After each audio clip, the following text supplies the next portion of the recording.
Assalamu alaikum wa rahmatullahi wa barakatuh. Brothers and sisters, in our last episode, we learned that the Quran and Hadith both give us reasons to rejoice in the birth of Prophet Muhammad sallallahu ta'ala alayhi wasallam. We saw that Allah commands us to celebrate His mercy, and the Prophet sallallahu ta'ala alayhi wasallam himself marked his birthday with fasting. But now comes the main objection. Critics say even if celebrating sounds nice, it's still a bid'ah and innovation. And didn't the Prophet ﷺ say every bid'ah is misguidance?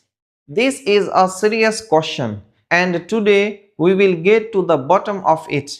Stay with me, because once you understand the true meaning of bid'ah, everything will become clear. The Prophet ﷺ said in a hadith, the best way is the way of Muhammad ﷺ, and the words of affairs are those newly introduced, for every innovation is misguidance. Critics of Milad argue, since the Prophet ﷺ and his companions never celebrated his birthday, it must be a bid'ah, and if every bid'ah is misguidance, then Milad must also be misguidance.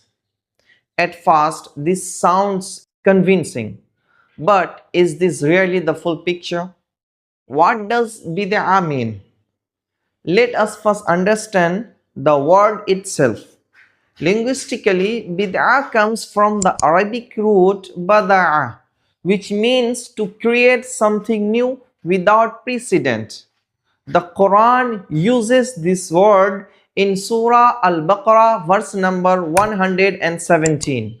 Badi'us samawati wal ard. Allah is the originator of the heavens and the earth. Here is a point to note. In language, bid'ah simply means something new, whether good or bad. But in Sharia, scholars gave more detail.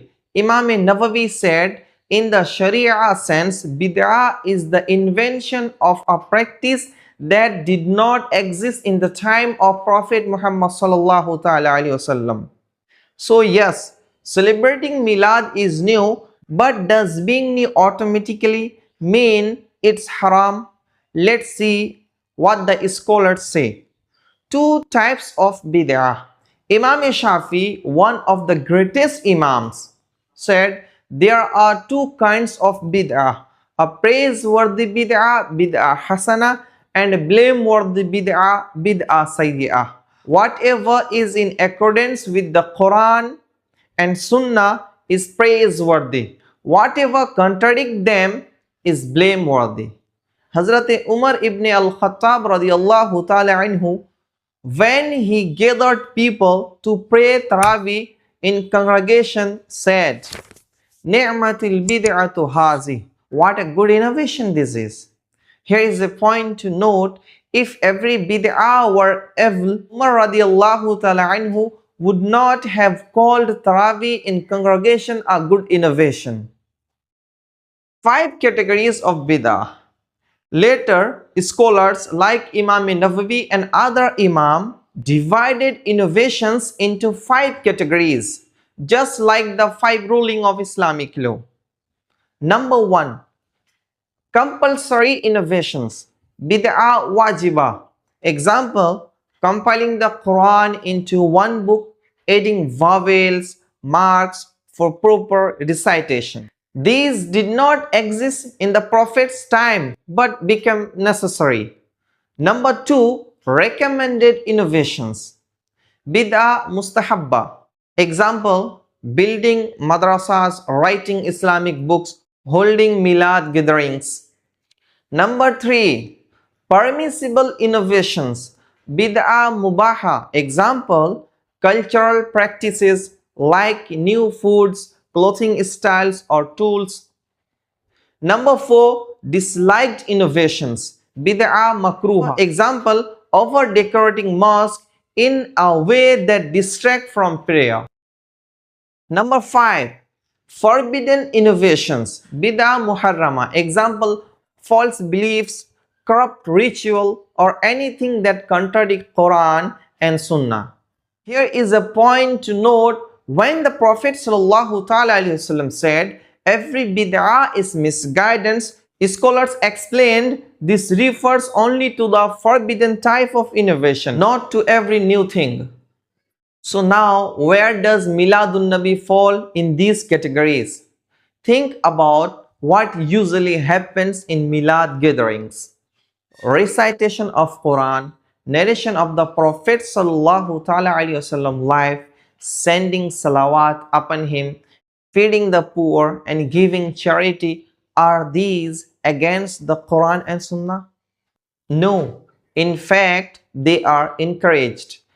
Here is a point to note. Even if the form of Milad is new, the actions within it are all righteous. That's why scholars classify Milad as a bid'ah hasana, a good innovation, more specifically a recommended one. Here's something interesting. Many who reject Milad as a bid'ah themselves accept other practices that did not exist in the Prophet's time, like using microphones in mosque, printing Qur'an with translation, or holding religious conference. If all bid'ah is misguidance, then they should reject this too. But they don't. Why? Because these things serve Islam and do not contradict the Quran and Sunnah. Here is a point to note. The same principle applies to Milad. As long as it is within a Sharia, it is a commendable innovation. A simple example.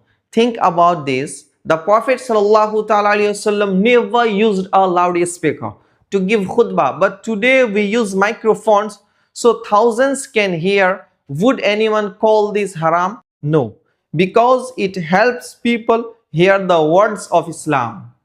Similarly, Milad helps people remember the Prophet ﷺ and send salawat and learn about his life. So how can that be misguidance? So brothers and sisters, here's the balance. Yes, Milad is a bid'ah in the sense that it was introduced later, but it is a praiseworthy and recommended bid'ah because it is filled with act of worship and remembrance. At the same time, we must be careful. If Milad gatherings include music, extravagance, neglect of prayer, or any practice against Sharia, then that is blameworthy. The true spirit of Milad is Quran, salawat, charity, and love for the Prophet sallallahu alaihi wasallam. So now we have answered the critics. Not all bid'ah is misguidance, some are good, and Miladun Nabi is among them. But another question remains. If the Prophet ﷺ passed away on the 12th of Rabiul Awwal, the same day he was born, shouldn't we mourn instead of celebrate? That's what we will uncover in the next and final episode. And trust me, the answer is powerful. If you're watching first time, subscribe our channel and share the video to your friends and family.